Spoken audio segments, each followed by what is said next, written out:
अयोध्या में राम मंदिर बनाने का मुद्दा फिर गर्मा गया है। केंद्रीय मंत्री थावरचंद गहलोत ने खुलासा किया है कि सरकार इस मुद्दे पर आम सहमति बनाने में लगी है। तो वहीं संघ प्रमुख मोहन भागवत ने कहा है कि मंदिर बनाना ही दिवंगत अशोक सिंघल को सच्ची श्रद्धांजलि होगी। अयोध्या में राम मंदिर बनाने को लेकर केंद्रीय सामाजिक न्याय और अधिकारिता मंत्री थावरचंद गहलोत ने बड़ा बयान दिया है। गहलोत के मुताबिक राम जन्मभूमि पर जल्द राम मंदिर बन जाएगा और इसे लेकर केंद्र सरकार आम सहमति बनाने में जुटी है।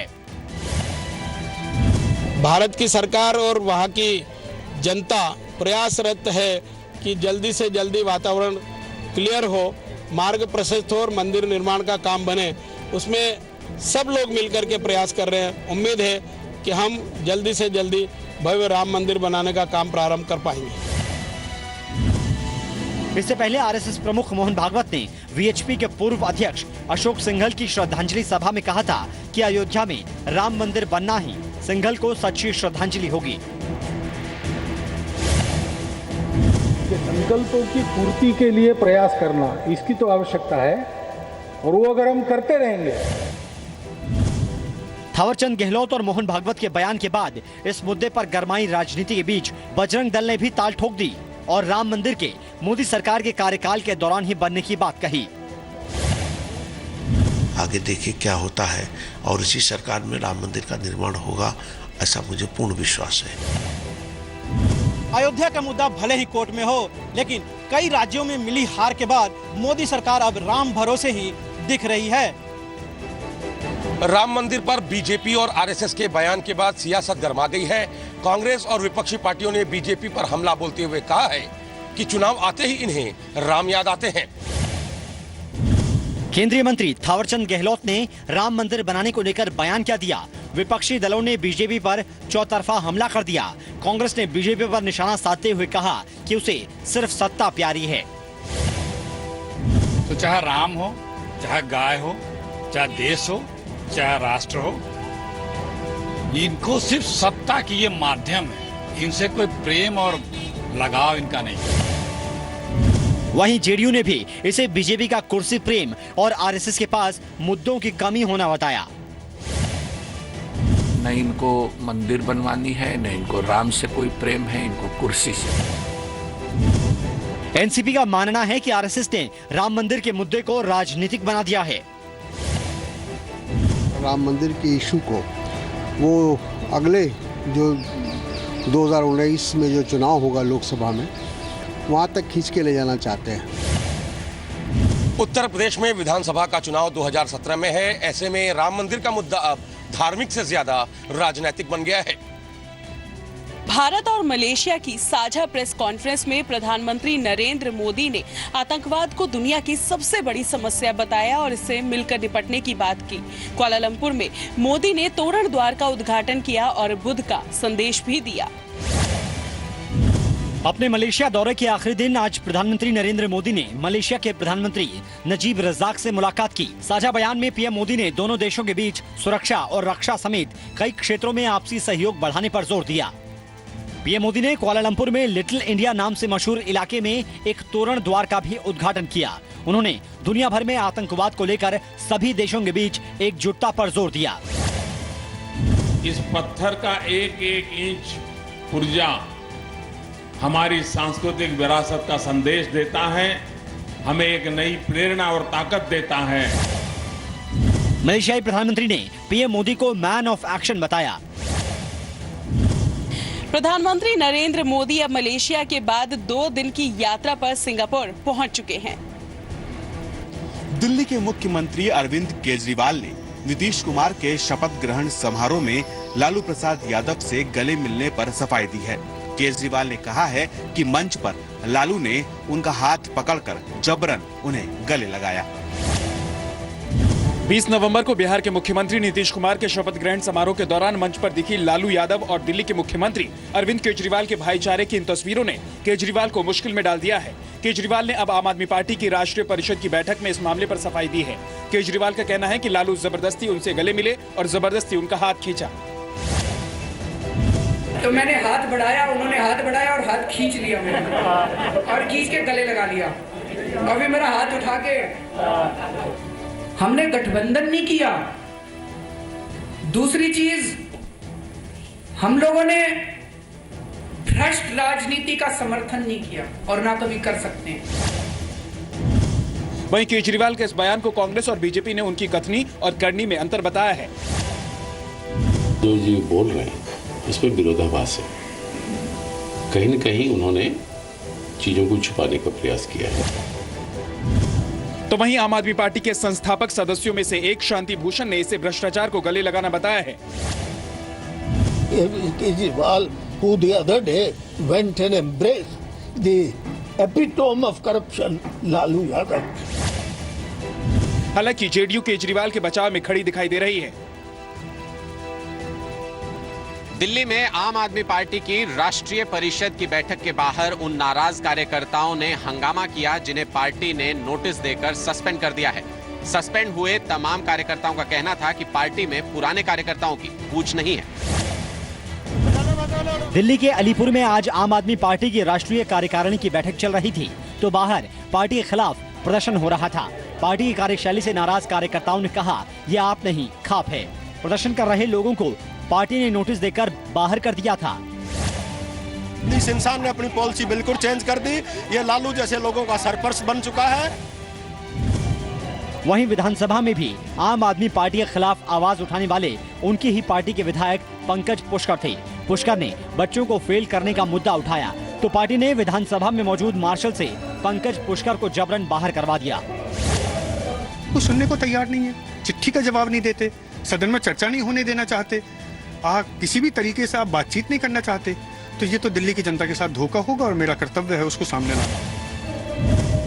इस मुद्दे पर बीजेपी पंकज पुष्कर के साथ खड़ी दिखी और उसके विधायकों ने सदन से वॉकआउट किया।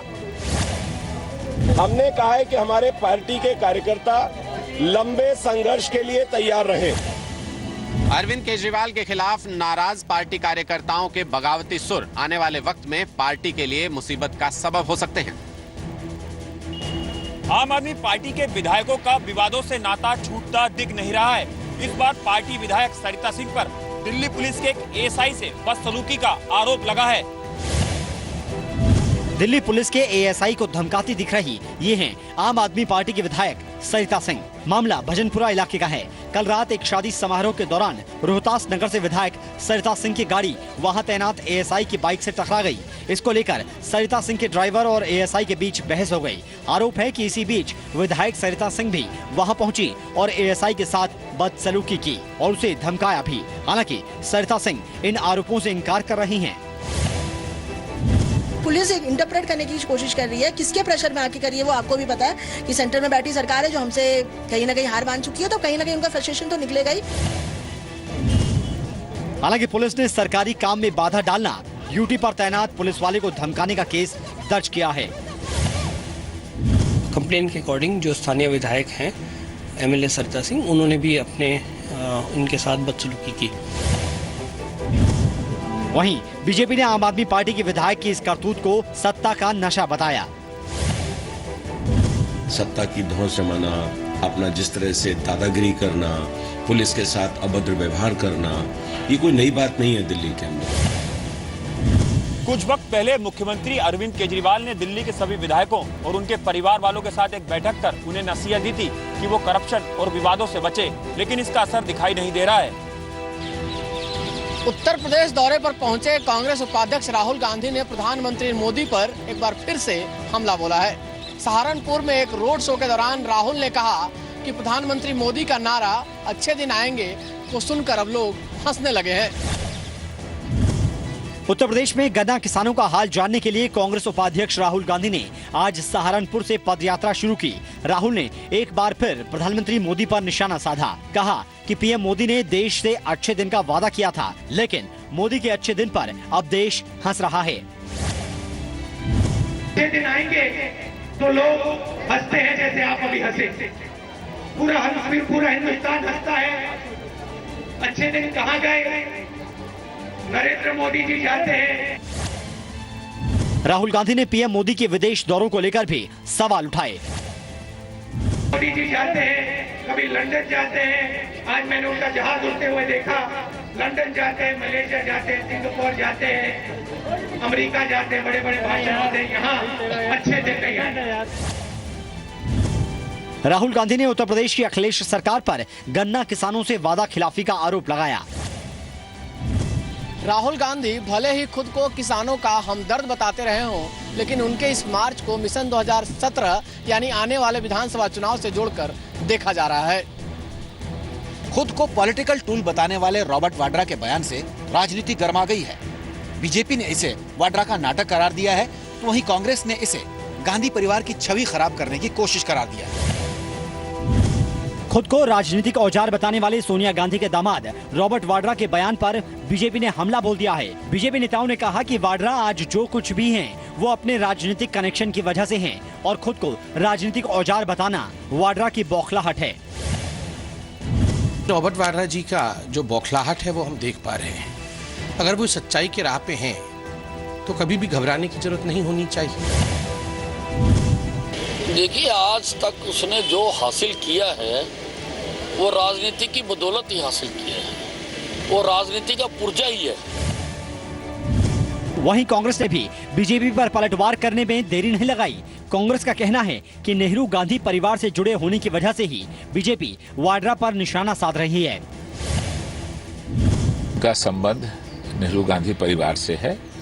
भारतीय जनता पार्टी और उनकी सरकार उनको गलत तरीके से तंग कर रही है, ये सारे लोग जानते हैं। वाड्रा की लैंड डील से जुड़े मामले की जांच हरियाणा और राजस्थान सरकार कर रही है। कुछ महीने पहले हरियाणा के मुख्यमंत्री मनोहर लाल खट्टर ने वाड्रा को 6 महीने के भीतर जेल भेजने वाला बड़ा बयान दिया था। आरजेडी अध्यक्ष लालू प्रसाद यादव के छोटे बेटे तेजस्वी यादव ने आज बिहार के डिप्टी सीएम का पद संभाल लिया। कामकाज संभालने के बाद तेजस्वी ने कहा कि लोगों ने उन्हें जनादेश काम करने के लिए दिया है, भोग लगाने के लिए नहीं। तेजस्वी ने बिहार के डिप्टी सीएम के तौर पर अपना पद संभालते ही आक्रामक तेवर दिखाए। साथ ही वो बिहार की आम जनता को राज्य के विकास का भरोसा दिलाना नहीं भूले। जो प्राथमिकता है वो बिहार का विकास का है और जो इंफ्रास्ट्रक्चर है बहुत ही जरूरी है। तेजस्वी ने बिहार के विकास के लिए इंफ्रास्ट्रक्चर को मजबूत बनाने की जरूरत बताई, तो वहीं सड़कों के जरिए हर गांव को जोड़ने की बात भी कही। और ये तमाम अधिकारियों को भी हम निर्देश देने का काम करेंगे कि ईमानदारी से अपना काम कीजिए। भ्रष्टाचार हम टॉलरेट नहीं करने का काम करेंगे। जो भी भ्रष्टाचार करेगा उस पर सख्त से सख्त कार्रवाई होगी।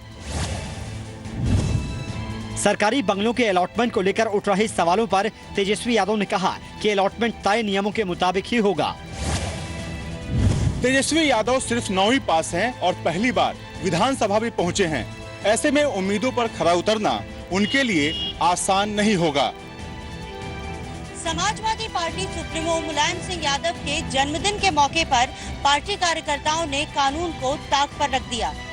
संभल में जहां पार्टी कार्यकर्ताओं ने खुलेआम फायरिंग की, वहीं डांस के दौरान एक दूसरे पर नोट भी लुटाए। समाजवादी पार्टी के मुखिया मुलायम सिंह यादव के जन्मदिन पर हवा में गोलियां चलाकर जश्न मनाते ये उनकी पार्टी के कार्यकर्ता हैं। ये तस्वीर उत्तर प्रदेश के संभल की है। जुलूस निकालने के दौरान भीड़ भरे बाजार में कार्यकर्ताओं ने कई बार कानून को ताक पर रख दिया। वहीं कानून का मजाक उड़ाती एक और तस्वीर देखने को मिली।